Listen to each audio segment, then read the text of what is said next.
pinsan kaya So ayan mga kalingap, huwag na po kayong magtaka. Si Kalingap Edo po yan. Kamusta bro Edo? Ayos lang bro.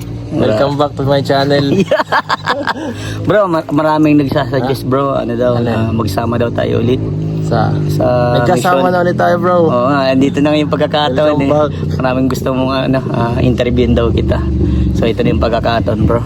Kamusta na kayo ni Beyonce? Okay lang, walang problema. Yeah, parang saya mo ngayon bro. Kaya syempre, Bakit? Anong dahilan?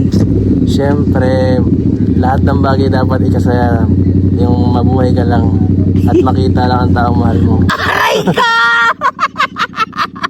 Grabe naman. Ganun ba yun bro? Yan ba yung pinaka the best bro na na pag nakikita mo yung taong mahal mo, masaya ka na? Aba syempre, diyan tayo humugot ng ating inspirasyon at lakas habang araw-araw na ating misyon. Wow. Kasi pag pagod ka, makita mo lang siya, makita mo lang larawan niya, okay na. Mag-chat lang siya, okay na. Wow! Di na ba gayon dati na mahirap mag-reply sa'yo?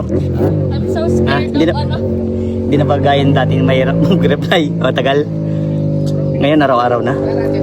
No comment. Kasi bro, nasabi mo kasi mag-reply lang sa iyo. Masaya ka na. Ibig sabihin, halos segundo na ang replyan. Dati lang. So ayun, by the way, kamusta naman tinatakbo ng YouTube mo bro? Ay, siyempre, sobrang ayos pa rin kahit medyo ngayon, maingay sa ating community, sa Kalingap. Pero yan, normal naman to, nataas na babae. Kaya patuloy lang. Hindi naman tayo para sa views lang At itong mission natin, ito sa mga tinutulungan natin. At yan, para sa mga viewers din, para mabigyan saya din sila. Kasi yung iba nakakatulong daw yung pagbablog natin para sa kalungkutan nila. Kaya Yes. Kumbaga, ini-enjoy mo na lang. Kasi enjoy mo na lang para di masyado di ka masyado masaktan kung mataas man o mahina ang views at ang kita ngayon sa kada buwan. So, kumbaga mas magandang i-enjoy na lang kaysa para iisip ng mga negative. Mas maganda kasi pag i-enjoy mo lang ang isang bagay, pag syempre pag naandyan na yung biyaya, ay di at least mas maganda kasi parang bonus na lang yung sa ginawa mo. So, ayan, gaya nga pala ng sinabi ko na maraming sasuggest na magsama daw tayo ulit sa pag-scout. Tapos yung mga binablog mo, lutuan ko daw. Ay, sige. Lalo na sila Nanay Rosa. Message mo lang ako bro. Sige. Para pag pupuntahan kita para natin sila Nanay Rosa. Si Nanay Rosa na minsan man siguro ang luto ko ng bro. Oo nga sarap ng luto mo bro. Luto na tayo sa natin. Hindi mo ka binigyan ng siomay. Ay, sorry bro, sorry. Bro, Grabe. Ayan mga kalinga, pasensya po. Di natin nabigyan si Kalinga. Sabi daw, ang sarap daw ng siomay mo Gusto Sinasabi nilang lahat Ikaw lang hindi Ako nakatingin. hindi ko natikman Ay nako bro, pasensya na bro. Nakikita ko yung mga videos mo Grabe. Nagluluto ka kay Kalinga Prab. Grabe. Nakikita ko yun. Sige bro, sige. Gusto ko pa sa susunod pagluto ko ng siomay kasama din si Beyonce na makatikim ng luto bro para mapil niya yung lutong Vincent Calyada, ang Kalingap chef. Yan. At alam mo sigurado bro na magugustuhan mo yun bro. Kaya mo bro, medyo umangat-angat lang yung views ko at magkaroon akong magandang revenue. Siyempre bro, doon lang din tayo kumukuha ng pangkain natin, yung pang treat natin sa mga kasama natin kay boss. Doon na lang din Siyempre pang tulong natin sa mga kababayan natin. Yes. Kaya mo bro, kapag merong bonus, malay mo bro, Meron itong vlog yan. na ito bro. Meron yung bonus. Merong sa akin bro, may bonus yan. may mag-contact sa akin bro na gawan mo siya. Makakaharap ka na yun ng sponsor rin. Yeah. Thank you so much po sa inyo kung sino man po kayo. Kasi parang Edo, yung naglilito ng pansit bato talaga nilutuan ko. Obligadong lutuan, naglilito. Tatlo yung triplets yung kursunada. Bihira mga kalingap. Yan. So by the way bro, pasensya na kung hindi ka nakatikim. Kasi busy ka din sa pag-i-scout. Oo, naiintindihan naman natin. Minsan talaga hindi nagkakapanagpuay. Pero pa nagkatagpo bro. Ilang Ilan ang kaya mong ano? Maubos ko. Mga 20. 20 peraso? 20. Siguro mga nasa Diba, yung nakaraan, naka-12 ako, kaya ka pa eh. Pwede mo naman bro i-uwi yun bro. Oo, si Kalinga Prab kasi sigurado baka 30 pa yung kainin ni Oo, Kalinga Prab. paborito niya masyado. Alam mo bro, yung luto ako nun, may siguro nasa 100 pieces bro. Kaunti na lang bro yung natira. Grabe bro. Pero ayaw mo bro, gagawin kita. Siyempre para matikman mo din yung siomay na ginagawa ko. I-chat kita bro pag gawa ko, pagkaluto ko. Ay, oo. Kailangan natin ma-inform lagi. Naglili ka na naman ata bro. Nawawala-wala na. Wala. Nawawala-wala na. Yan po. Kating ako eh. Kating. Nagkakating. Napapalaking muscle. Kating muna at Yes. hindi tumataba eh. Oo. Tumataba yung chan ko. Yan. Lagi ka atang masarap ang kinakain mo bro eh. Ay, oo. Sa ano kasi, di maiwasan. Pag dito nasama, lagi may kainan. Tapos syempre, sa ano, medyo lumakas ako kumain ngayon. Masalo bro, di ba yung luto ko bro ng tanda mo yung isang kaldero? Hindi yung kaldero bro, isang kaldero na kanin. Tayong dalawa lang, maubos na natin. Nanay Rosa? Oo, kaya Nanay Rosa. Yung sinandok natin, grabe, pambihira, maubos natin. Ako dyan, Di ba din Dami nun. Di ba din in-expect bro, ganun kalakas yung kain natin? Hindi ko rin napansin yun. Pero si Nanay Rosa, tonto.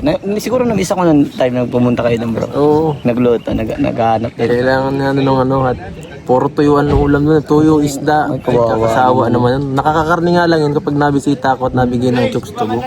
So, ang gagawin natin sa susunod bro, pagkasama mo ako, luto naman tayo ng baboy bro. Kahit kaninong beneficiary mo, pag kasama mo ako, luluto tayo.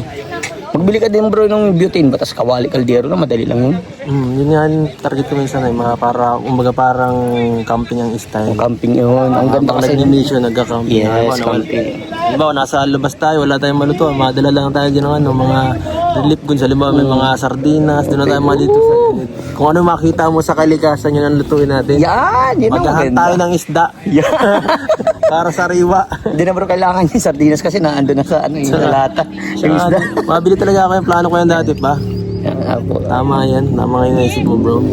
Sige bro, hayaan mo bro. Dito lang ba ang kalingap chef? Lulutaan Chef, kita. oo, tama yan. Ano pa bro, bukod sa siomay, ano pang kursunada mo?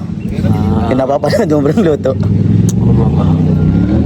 May sinigang na bagnet ako nun bro. Ay, grabe. Masarap yan. Kahit mga tawag dito yung pininyang manok, masarap. Pininyang manok. Sige bro. Marami akong klaseng pagluluto ng pininyang manok. Meron sa may gatas, meron sa tomato sauce. Maraming klase bro na kung anong kursunada mo. Meron sa ginataan. Ay, ginataan sarap bro. Ginataang manok na May paborito pinya. ko. Pwede din yun bro. Ginataang manok guys, paborito ko yan. Adobo sa gata. Yan ang kursunada mo bro. So sa sunod nating kailan ka sunod bro na magmi-mission? Baka next week pa. Oo, chat mo lang ako bro at doon tayo magluluto. Para matikman mo na yung Sige guys. Pero yung siomay bro, abang-abang ka lang bro kasi paghahandaan ko pa yan. Ha? Sige. Oo, anong message mo muna kay sa mga supporter mo bro? Ang message ko po sa mga supporters ay salamat po sa walang humpay na support sa channel natin. Yan, di kayo nang iiwan. Tagal na sa tinagal-tagal ko pag-YouTube. At yan, huwag po kayo magsasawa siyempre sa Team Kalingap kasi nakakatulong naman po tayo sa ating mga pagbibideo. At siyempre sa inyo rin po. At siyempre salamat din sa mga kasama natin na sumusupport sa atin palagi sa ating mission. Wow. Isa mga sponsor mo bro, ano masasabi mo? At siyempre thank you so much din sa mga sponsors kasi mahirap tumulong pang walang suporta. Pag sinarili natin talaga medyo limited lang ang magagawa natin sa ating pagpa-vlog kasi hindi naman tayo ganoon ka-successful. Yung iba po kasi sinasabi na para di porket nag-video ka mataas ang views mo, yun na yun, mayaman ka na, hindi po ganoon. Mahirap po talaga ang kita ngayon dito. Dahil sa mga sponsor medyo nakakabawas-bawas sa sakit ng mga bayarin pag tumutulong kasi minsan di natin alam kung anong mga pangangailangan ng mga beneficiary natin. Siyempre nakakahiya kung ano, mapibideo lang natin tapos wala halos tayong magawa. Nakakaano ba ganun? Nakakaawa po. Yun. So ayan bro, message mo kay Biancy. Kung napanood niya to, syempre. Sana ay I love you. mag-aral ka mabuti. Kala ko may I love you. At sabi ka lang kapag kailangan mo ng kasama, magsundo at pagkain. Tapos ay dito lang ako para sa iyo.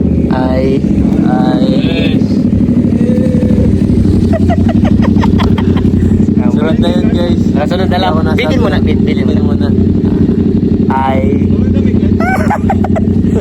Thank you bro. God bless. Yan. Salamat po muli sa inyo mga kalingap.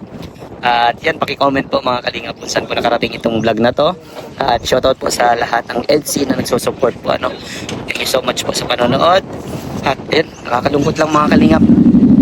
Hindi pa natin mapagbigyan si Paring Edo sa kanyang kailingan na siomay. So ayan, babawi tayo kay Kalingap Edo kapag nagkameron tayong budget.